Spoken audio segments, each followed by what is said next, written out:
Madam Chair, dear colleagues, foreign interference is indeed a threat, but to defend democracy, our response must be principled, balanced and universal.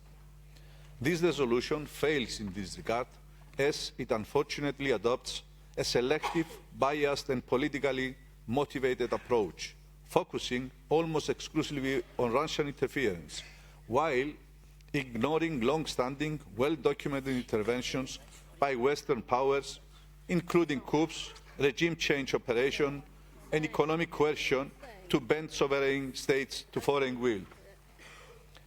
The report says nothing about the role of NATO, the United States, even the EU, in orchestrating regime changes, supporting authoritarian allies, or using media and financial networks to manipulate political outcomes. These are not relics of the past. They are ongoing practices that undermine democracy just as much as the other interference. As the UEL Group, we believe PACE must not become a forum of one-sided narratives. We must not distinguish between good and bad interference based on geopolitical alignment. Whether it comes from Moscow, Washington or Brussels, interference that erodes sovereignty and democratic choice must be condemned equally. Moreover, in many cases mentioned in the report, there isn't credible or any kind of proof. The case of the referendum in Catalonia is a prime example.